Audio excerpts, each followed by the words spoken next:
Pemirsa, ayah Kristalino David Ozora Jonathan mengklaim telah mengantongi bukti keterlibatan kekasih Mario Dandi Satrio AG saat melakukan penganiayaan terhadap putranya.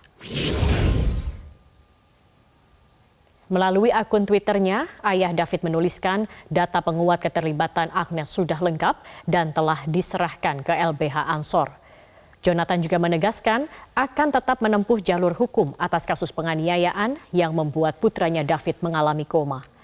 Sementara itu terkait kondisi kesehatan David, ia mengungkapkan progresnya semakin baik, hanya tersisa alat bantu medis untuk menunjang pernapasan. Jonathan juga menuliskan nantinya ada fakta baru yang akan muncul.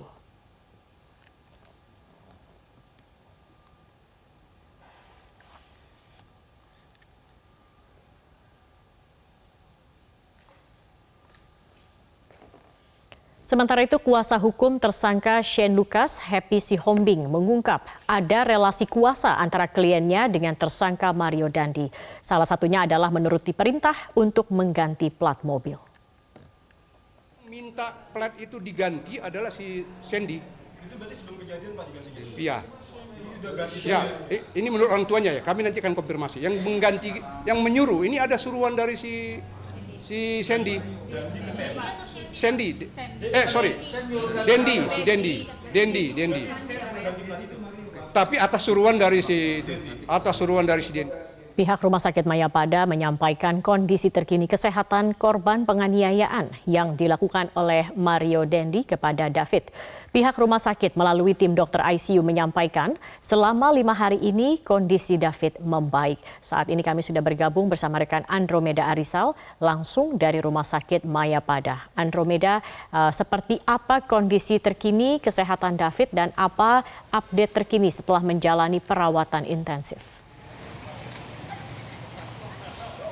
Ya, Zakia dan juga pemirsa, tadi sekitar pukul 15 tepat pihak dari Rumah Sakit Mayapada Kuningan bersama dengan pihak keluarga ini menyampaikan update kondisi terkini dari David yang juga merupakan korban dari penganiayaan yang dilakukan oleh Mario Dandi pada 20 Februari 2023 lalu. Tadi memang sempat disampaikan oleh tim dokter yang menangani secara langsung di ruangan ICU ataupun ruangan intensif dari kondisi Dandi sendiri selama 4-5 hari melakukan perawatan di sini sudah berlangsung membaik.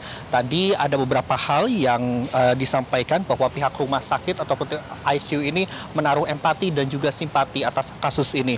Kemudian juga kita ketahui bersama bahwa sebelumnya Dandi sendiri ini dilakukan perawatan di Rumah Sakit Medika Permata Hijau dan saat ini di Rumah Sakit Mayapada Kuningan. Dan selama 4-5 hari ini ada progres yang cukup baik. Tadi juga dijelaskan oleh tim dokter bahwa saat ini kondisi dari Dandi sendiri ini sudah berada di ruangan intensif namun masih perlu adanya pengawasan dari tim dokter.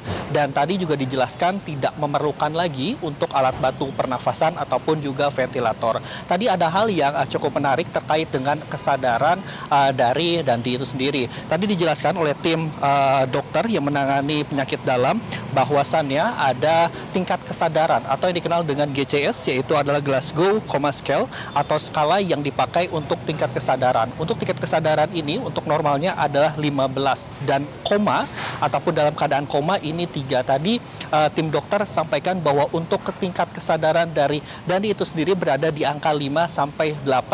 Walaupun dalam 4-5 hari terakhir ini kondisi kesehatan dari Dandi ini berlangsung membaik, namun pihak dokter dan juga tim dari ICU sendiri ini masih menaruh perhatian lebih terhadap kesehatan dari Dandi. Selain itu juga tadi pihak dari dokter penyakit dalam belum bisa menjelaskan lebih rinci lagi terkait dengan penyakit ataupun organ dalam apa saja yang rusak. Namun dapat dipastikan bahwa Dandi sendiri ada trauma di bagian kepala akibat penganiayaan dilakukan oleh Mario pada beberapa hari yang lalu. Dan tadi pun juga sudah dikonfirmasi bahwa ventilator ataupun alat bantu pernafasan ini sudah dilepas. Dan berikut ini pernyataan dari Dr. Franz yang merupakan tim ataupun dokter bedah dari ICU Rumah Sakit Mayapada Kuningan.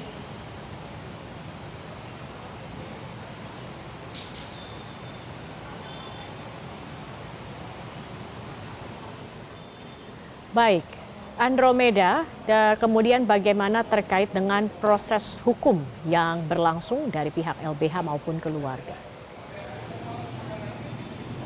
Ya, tadi selain dari pihak Rumah Sakit Mayapada Kuningan yang menyampaikan terkait dengan kondisi kesehatan sendiri, kemudian juga tadi ada dari pihak keluarga. Pihak keluarga memang tadi sempat kami tanyakan bagaimana terkait dengan proses hukum yang saat ini berlangsung. Pihak dari keluarga saat ini memang masih terus fokus terhadap kesembuhan terlebih dahulu dari Dendi, kemudian juga nanti ini menyerahkan sepenuhnya kepada LBH atau Lembaga Bantuan Hukum GP Ansor untuk terkait dengan proses hukum, baik itu kepada dua tersangka yang saat ini sudah ditetapkan ataupun juga ada saksi-saksi lainnya. Dan tadi pihak keluarga memang meminta kepada pihak kepolisian ataupun juga pihak yang berwenang ini untuk segera menetapkan tersangka-tersangka lainnya. Selain itu juga ini meminta untuk diperlakukan seadil-adilnya. Dan juga ini walaupun tadi sebelum pihak keluarga sampaikan memang pihak dari keluarga Mario ini sempat mendatangi di rumah sakit untuk meminta permohonan maaf, dan permohonan maaf ini tadi diterima oleh pihak keluarga, namun proses hukum ini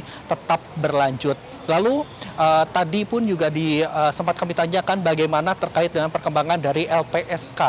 Tadi pihak keluarga dan juga pihak LBH sendiri sudah mendatangi pihak LPSK dan juga sudah melakukan asesmen kepada LPSK dan nantinya akan ditindaklanjuti. Sementara itu untuk dari proses hukum, pihak keluarga memang meminta untuk proses hukum ini terus berlanjut. Demikian Zaki yang dapat kami sampaikan, kembali ke Anda di studio.